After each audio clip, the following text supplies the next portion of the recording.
Bayangkan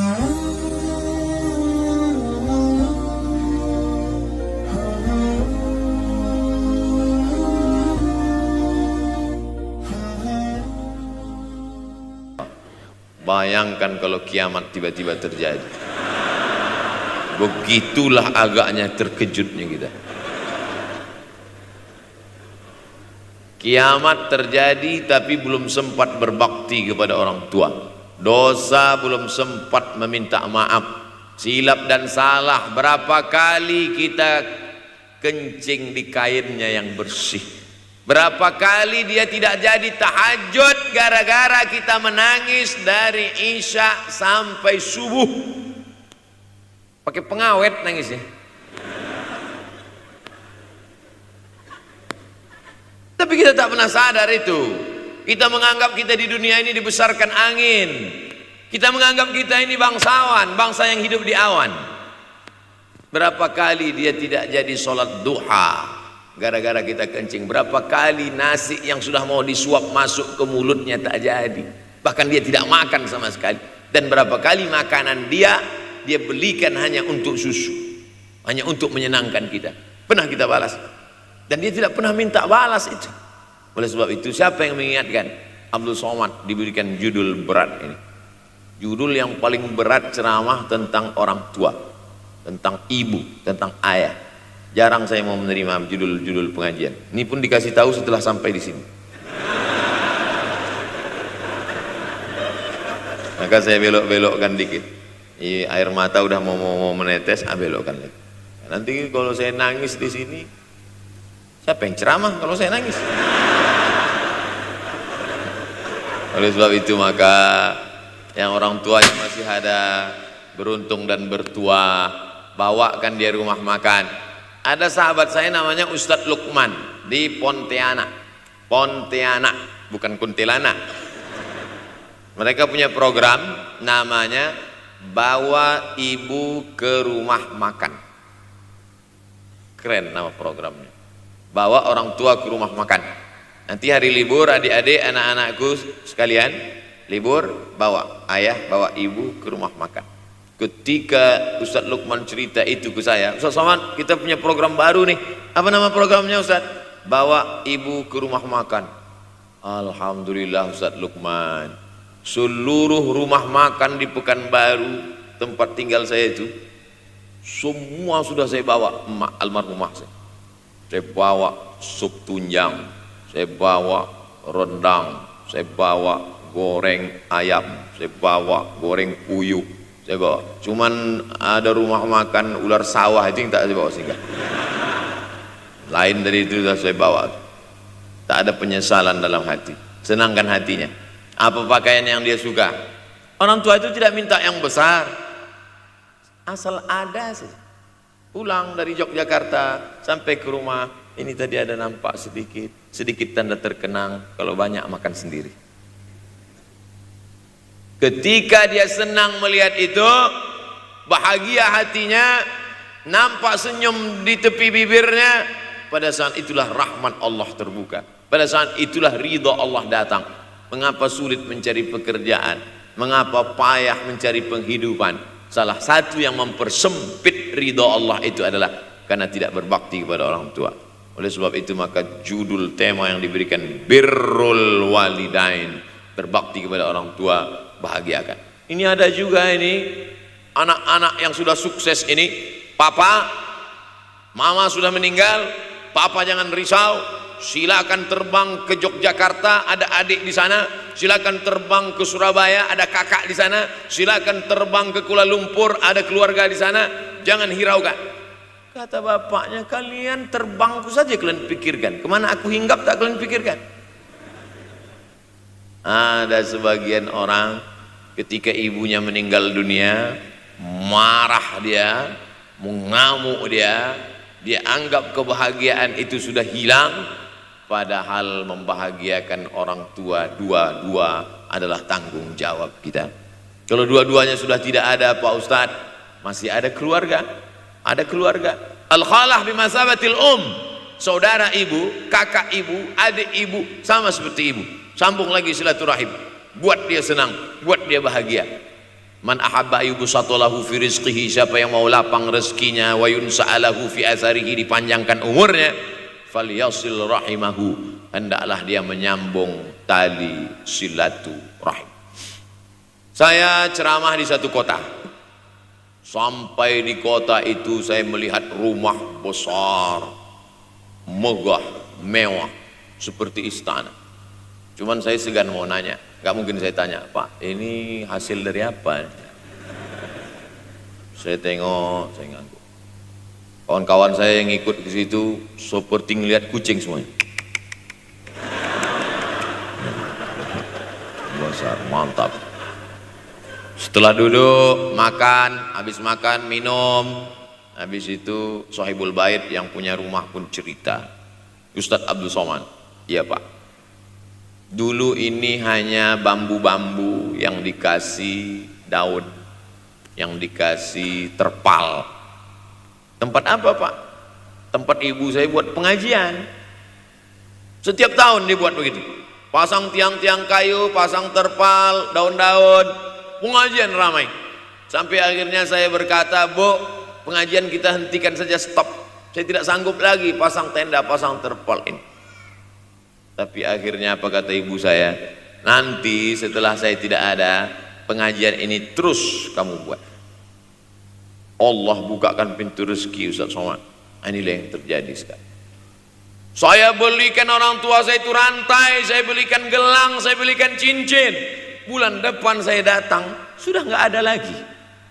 Mana gelangnya Mak? Nggak ada. Mana rantainya Mak? Nggak ada. Mana cincinnya? Nggak ada.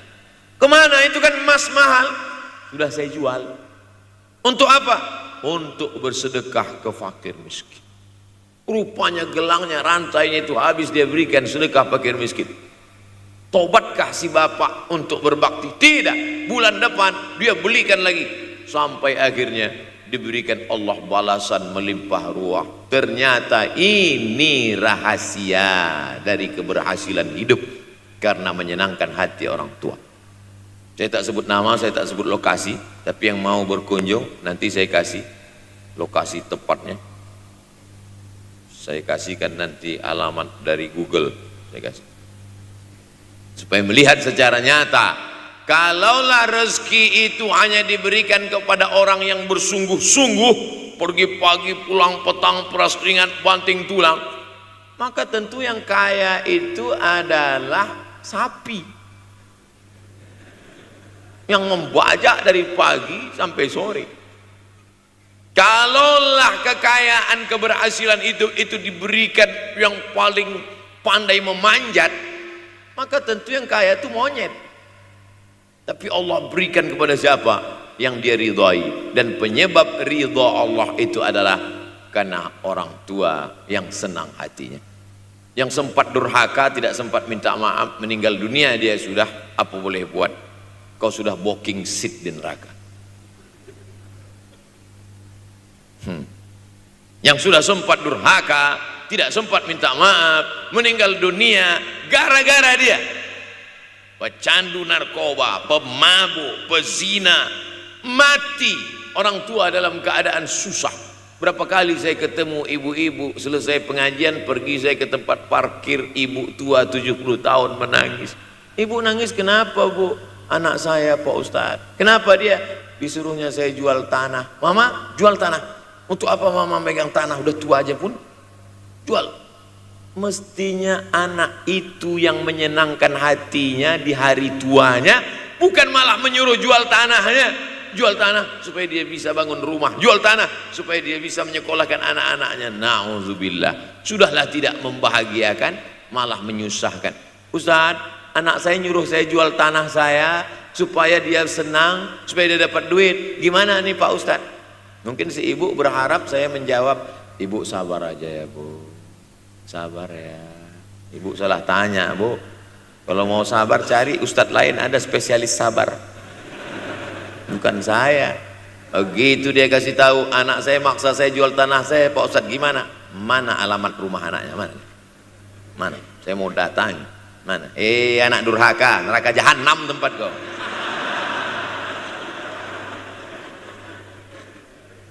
Tak mau dia ngasih alamat. Rupanya dia takut nanti anak saya malah marah sama saya, Pak Ustadz. Saya kasihan. Mudah-mudahan Allah berikan kekuatan pada ibu. Tapi cerita ini bukan satu dua contoh kasus. Ternyata zaman sanggup memperkarakan pengadilan hanya karena sebatang pohon kayu.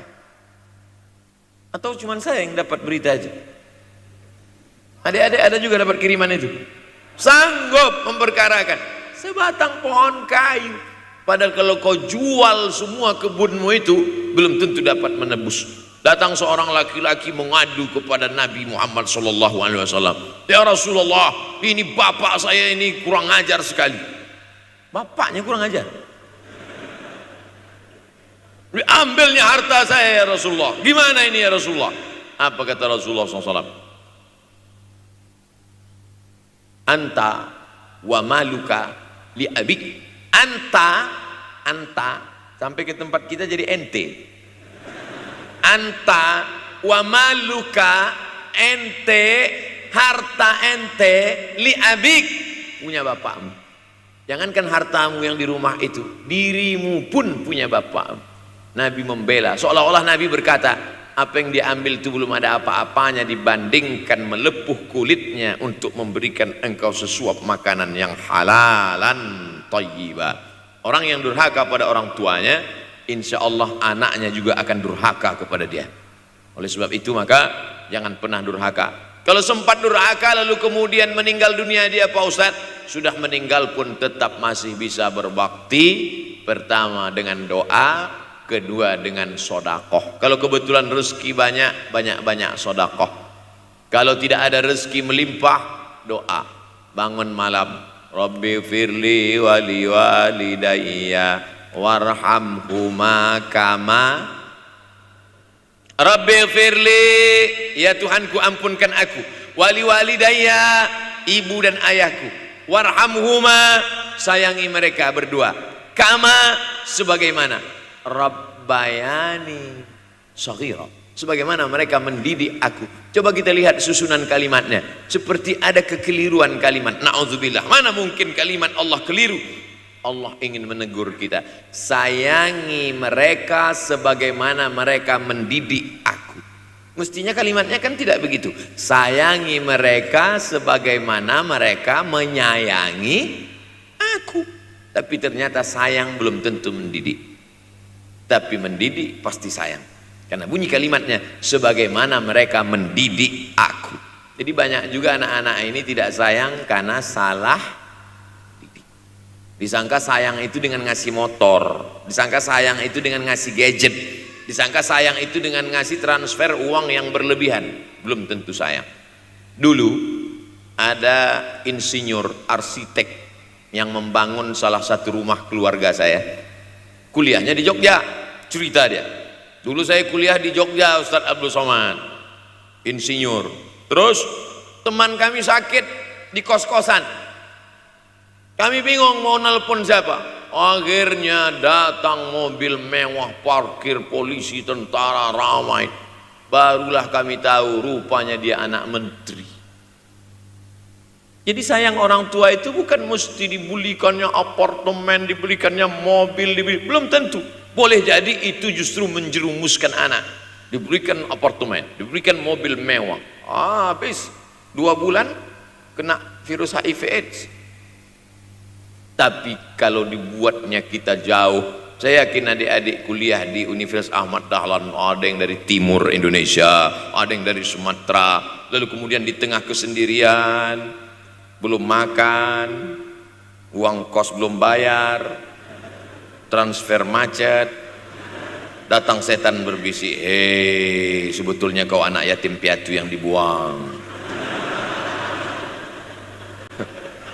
Bukan, orang tuamu bukan tidak sayang, dia hanya sedang ingin mendidik supaya engkau menjadi anak yang mandiri.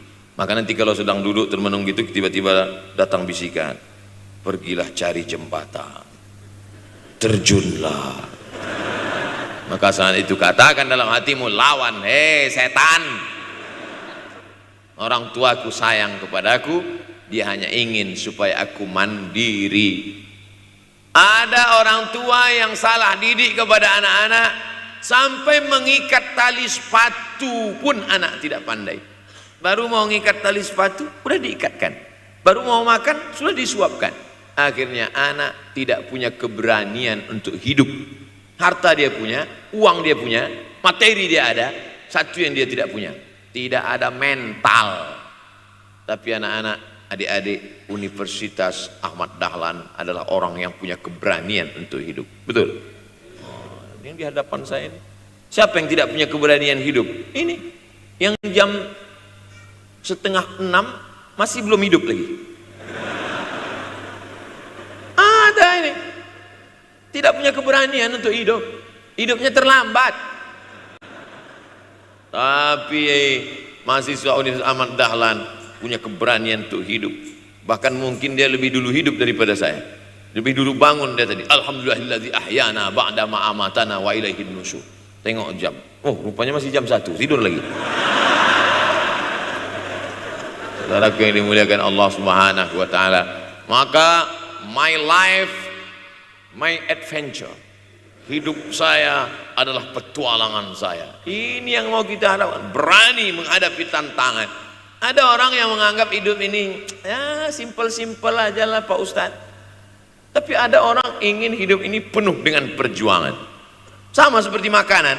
Ada orang simpel aja, nasi, kecap, telur rebus, dah cukup. Tapi ada orang mau ada goreng ayamnya, ada rendangnya, ada supnya, ada tom yamnya, ada lengkap semua. Begitu juga hidup ini. Ada orang yang simpel aja, ambil goreng ikan, makan. Tapi ada satu lagi enggak, pergi naik mobil sampai ke tepi hutan, naik motor, habis itu nyewa speedboat sampai di tengah laut memancing, ujung-ujungnya ikan juga. Yang dia nikmati bukan ikannya, tapi yang dia nikmati adalah proses untuk mendapatkan ikannya. Paham? Itu enaknya ngomong sama mahasiswa. Coba kalau yang masyarakat biasa, kita udah capek cerita, selesai ada pertanyaan, Ustadz maksudnya tadi apa ya? Aduh, capek gitu. Saya terus terang kalau ceramah di depan mahasiswa ini bangkit semangat saya lagi. Ini sekarang rasa-rasa umur 24. Tapi begitu nanti sudah mulai agak jauh dari mahasiswa, balik 42 lagi. Nah, makanya saya senang kalau diundang ke kampus-kampus. Saya kalau di Jogja diundang di kampus terus, walaupun nggak semua nerima.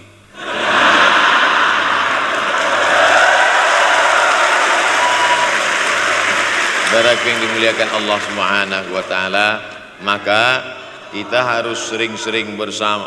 Apa ini takbir? Takbir itu ngusir setan.